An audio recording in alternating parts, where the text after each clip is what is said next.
Decisão sobre política monetária no Brasil e também nos Estados Unidos. Saiba como deve ser a primeira super quarta de 2026. Bom, pessoal, vamos lá. Eu tenho a honra de receber o nosso economista-chefe, Eduardo Yuchi. Mais uma vez, Yuchi, bem-vindo ao nosso estúdio aqui no Banco Safra. Obrigado pelo convite. Nós que agradecemos. Yuchi, para a gente primeiro dar um contexto aí, vamos falar de Estados Unidos, taxa de juros por lá entre 3,5% e 3,75% ao ano. Como que deve ser a decisão nessa super quarta por lá? Na próxima semana, acho que é uma visão consensual do mercado de que o Fed deve manter os juros nesse patamar, né, entre 3,5% e 3,75%. A própria diretoria já vem sinalizando essa manutenção já há algum tempo, o comunicado oficial também mostra isso, e os dados sinalizam também nessa direção, né? Então a inflação está um pouco acima da meta lá, a inflação está em 2,6%, a meta é 2%. O PIB do terceiro trimestre teve um crescimento bom. Os trackings ou as perspectivas para o quarto trimestre também são perspectivas ainda favoráveis. Então, tudo indica uma continuidade dos juros nos próximos meses nesse patamar. Brasil, Selic em 15% ao ano. Muito se fala aí como que deve ser a política monetária nesse ano. Daqui a pouco a gente vai falar sobre nossa perspectiva lá para o final do ano.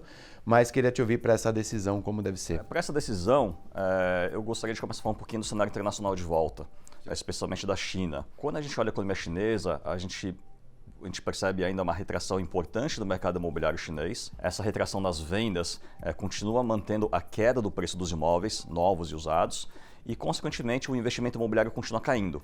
Isso tem reflexo sobre a confiança do consumidor, tem reflexo sobre a percepção dos indivíduos e, consequentemente, a poupança das famílias chinesas ela voltou a aumentar nos últimos 2 trimestres.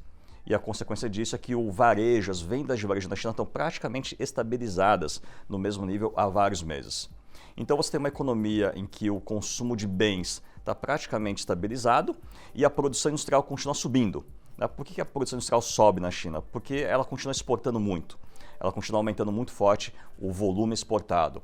E a grande pergunta é como que a China consegue aumentar tanto o volume exportado ano após ano? A gente entende que, primeiro, tem sim o fator qualidade, o fator inovação, novos produtos, né? Mas também tem outro fator importante que é que quando a gente olha o índice de preços de produtos exportados pela China, esse índice de preço está caindo em nível.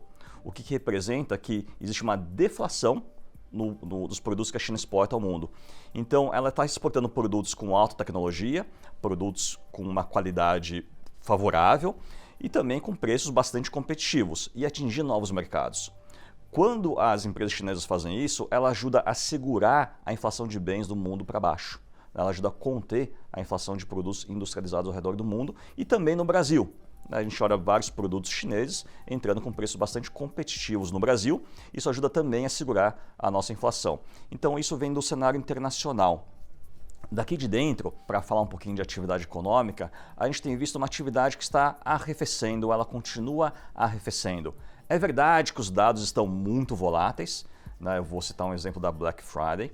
A Black Friday deixou os dados de varejo de novembro bastante fortes, mas os trackings que nós temos, olhando dados setoriais, dados internos, dados de mercado, mostram que em dezembro as vendas de varejo devem ter caído. O que significa isso? Os dados estão muito voláteis, mas sem tendência de crescimento.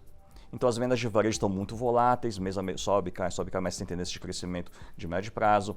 Os serviços às famílias também com volatilidade, mas sem tendência de crescimento. Então é uma economia que tem crescido num ritmo bastante moderado, num ritmo bastante modesto. Para dar um pouco de números, né? Então o PIB do Brasil do terceiro trimestre do ano passado, ele cresceu 0,1% e a nossa projeção para o quarto trimestre do ano passado é um crescimento de 0,16% ou 0,2%. E aí você soma os dois números, terceiro tri mais quarto tri, anualiza, né? E fala assim, bom, no segundo semestre do ano passado a economia cresceu 0,5% analisado. Isso é abaixo de qualquer expectativa do que os economistas chamam de PIB potencial ou PIB de equilíbrio, né? Então tem um crescimento bastante modesto acontecendo já na atividade brasileira. Esse crescimento modesto ele tem prejudicado a confiança dos empresários. Então a confiança dos empresários caiu e ela permanece num patamar baixo. E o empresário que tem uma confiança menor tende também a conter um pouco o ritmo de contratação. Então, quando você olha a população ocupada, mercado de trabalho, né, a população ocupada dos últimos 6 meses, a gente gerou liquidamente cerca de 50 mil empregos, que é um ritmo historicamente baixo, né? Então, é uma economia que está desacelerando, é uma economia que a confiança dos empresários está em um patamar baixo e, consequentemente, o mercado de trabalho também vem dando indícios de arrefecimento, o que ajuda no processo de redução da inflação. Então nós temos a China ajudando a conter a nossa inflação, a atividade econômica local também como tendência ajudando a conter a inflação, e a verdade é que a inflação vem caindo. Por exemplo, em abril do ano passado, a inflação brasileira estava em torno de 5,6%, 5,7% acumulado em 12 meses. E ela acabou o ano em 4,2%, 4,3%, 4,26%. Então houve já um processo de redução da inflação. Por que a inflação vem caindo? China. 2, atividades acelerando. E tem um terceiro ponto, muito importante, que foi a valorização do real, foi a contenção do preço das commodities no mercado internacional. Tudo isso fez com que a gente tivesse no ano passado queda de preço no atacado. Então, o IPA-M, que é um componente do GPM, o tal do índice do aluguel, né? O IPA, o ano passado, caiu mais de 3%. Queda de preço no atacado de mais de 3%. Isso ajuda na recomposição de custos das empresas. Então as empresas estão vendo uma moderação na demanda, uma moderação no consumo, na atividade, os seus custos de produção subindo num ritmo mais moderado e aí, consequentemente, elas aumentam o preço ao consumidor em um ritmo mais moderado. E esse aumento de preço é a inflação, é o IPCA. Então a gente entende que esse processo de desinflação ele continua nos próximos trimestres. A gente projeta IPCA desse ano de 3,7%, um pouco abaixo do consenso. O consenso hoje está em 4%. Mas vamos lembrar que em julho do ano passado, o consenso estava em 4,5%. Então o consenso passou de 4,5% para 4%, a gente continua com o nosso 3,7% de inflação para esse ano. A gente, consequentemente, o que está implícito aí é que haverá surpresa baixista na inflação ao longo do ano, especialmente nos próximos 3 meses. E essa surpresa baixista na inflação vai ajudando a contextualizar o Banco Central, porque isso vai reduzindo as expectativas de inflação do mercado. A gente entende que o modelo do Banco Central para projetar a inflação não está ainda exatamente em 3,0, que é o centro da meta, mas está muito próximo e até março a gente entende que ele vai chegar no 3,0 e aí ele vai ter condições técnicas críveis de começar a reduzir o aperto monetário.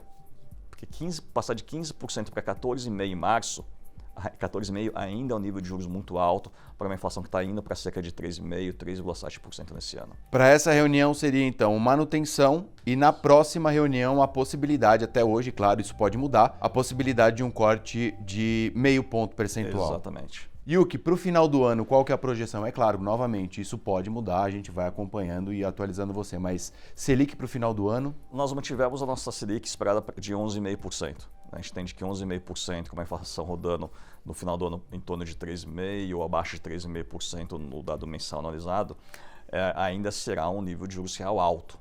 Então você põe lá 11,5%, tira 3,5%, enfim, algum nível de inflação por aí, ainda teremos juro real que a gente acha que é acima do ponto de equilíbrio do Brasil. Uma aula sobre inflação, sobre juros, sobre política monetária. Yuki, volte sempre. Muito obrigado mais uma vez. Muito obrigado. Até a próxima, pessoal. Tchau, tchau.